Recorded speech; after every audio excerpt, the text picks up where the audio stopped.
Hello la 8P6. Aujourd'hui, pour les maths, nous avons un invité surprise. Vous vous rappelez de Sarah? C'est elle qui va vous présenter le cours d'aujourd'hui. Alors écoutez bien et soyez sages à distance. Bye bye!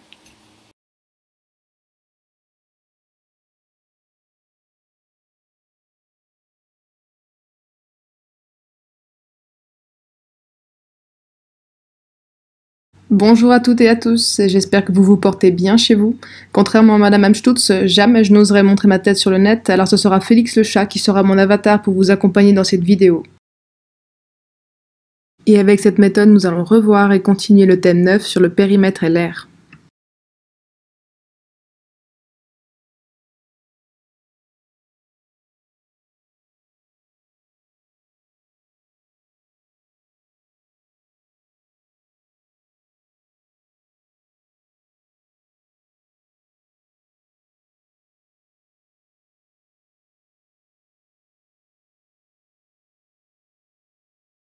Jusqu'ici, nous avons abordé quelques situations dans lesquelles le périmètre et l'air sont de rigueur.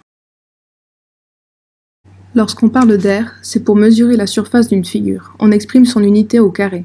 On emploie l'air, par exemple, pour indiquer les dimensions d'une pièce ou encore pour la superficie d'un terrain de basket ou de foot, etc. Le périmètre, quant à lui, est employé pour mesurer le contour d'une surface. Le périmètre délimite une figure. On exprime habituellement le périmètre en mètres. On emploie le périmètre pour mesurer la longueur d'une clôture autour d'un terrain ou encore pour mesurer la longueur des rubans en plastique qui encerclent actuellement certains rayons dans les magasins pour limiter l'accès aux moldus.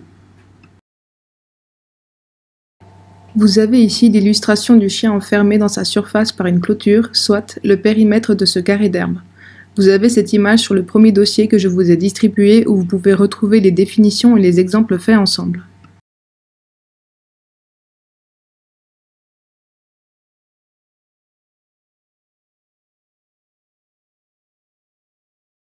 Le second sujet que nous avons travaillé a été l'apprentissage des formules de l'air et du périmètre pour 3 figures. Pour la première figure, il s'agit du carré. Pour trouver le périmètre du carré, il vous suffit de faire l'addition des 4 côtés de la figure. Dans cet exemple, vous avez 4 côtés de 5 cm, donc 4 x 5 est égal à 20 cm. Pour trouver l'air, il vous suffit de multiplier un côté par un autre côté. Donc 5 x 5 qui est égal à...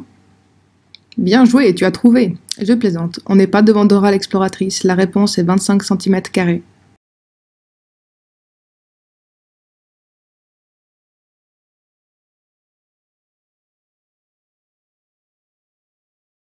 Pour la seconde figure, nous avons un rectangle.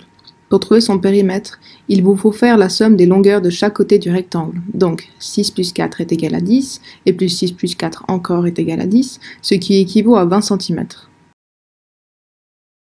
Pour l'air, il vous faut multiplier la longueur du rectangle fois sa largeur, ce qui donne 6 fois 4, et qui est égal à 24 cm².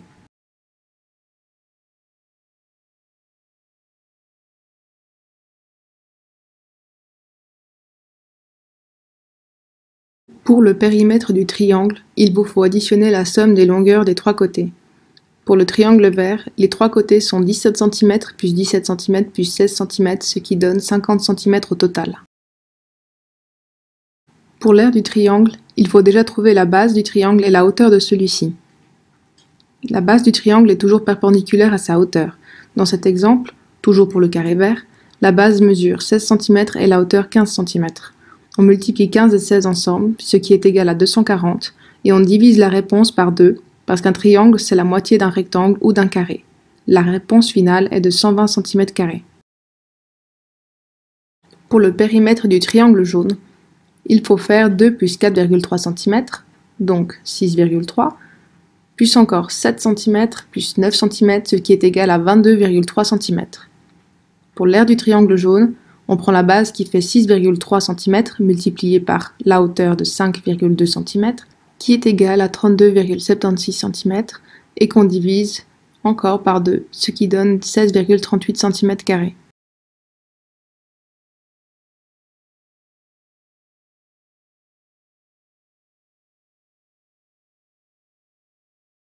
Troisième point, nous avons appliqué ces différentes formules dans plusieurs contextes. Vous avez eu ce type d'exercice à faire au dernier cours de maths. En premier temps, vous deviez commencer par trouver le périmètre et l'aire du rectangle gris et du triangle blanc.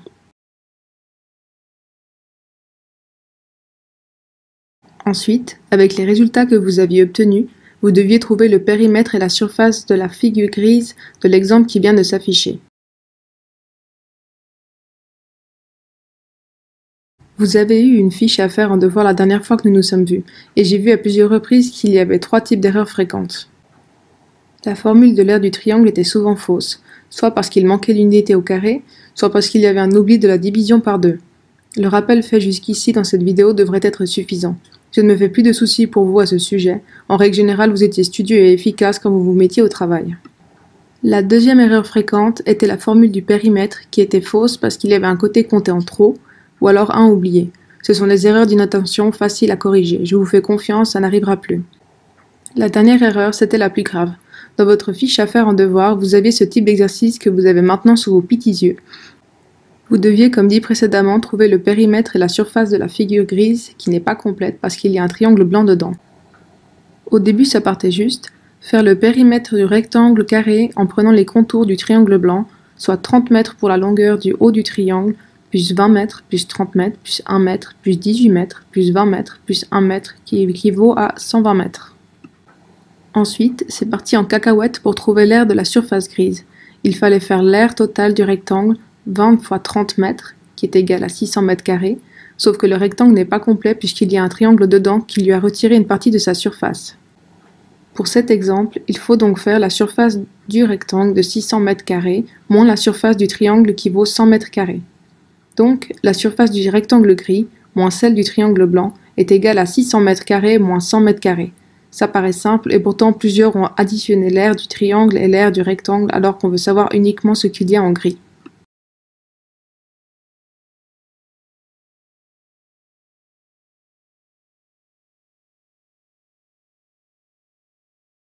En dernière partie, nous avions commencé à revoir les conversions qui n'étaient pas toujours évidentes pour tout le monde. Puisque c'est un sujet que vous avez déjà vu l'année passée et encore au début de cette année avec Madame Amstutz, je ne vais pas vous refaire la théorie. Mais si vous tapez sur internet conversion des unités, vous devriez trouver une large palette d'explications.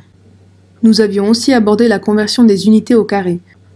Nous verrons ça une prochaine fois. Pour le moment, je préfère que l'on fasse un récapitulatif en exercice sur tout ce qui vient d'être montré jusque-là avec les conversions également.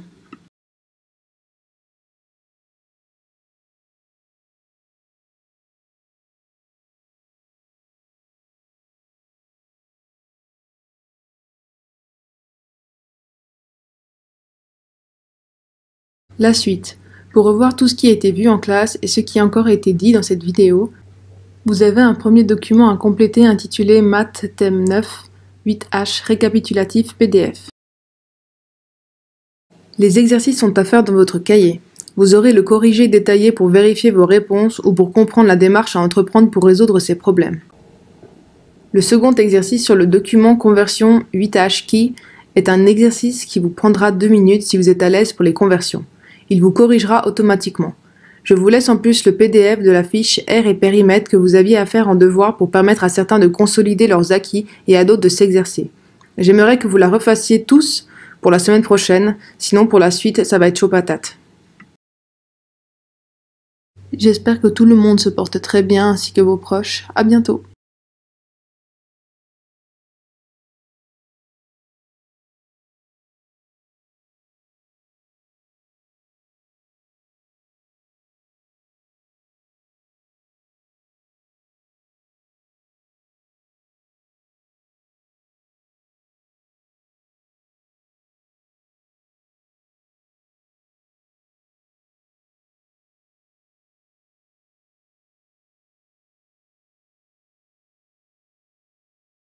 Ah, j'oubliais, concernant le petit concours de pâtes, voici la solution. Il y avait 148 pâtes dans ce bocal, oui, je les ai toutes comptées une par une, et c'est donc Miguel qui gagne avec une réponse de 160, bien qu'il ait commenté 3 fois la vidéo. Allez, bravo, à bientôt!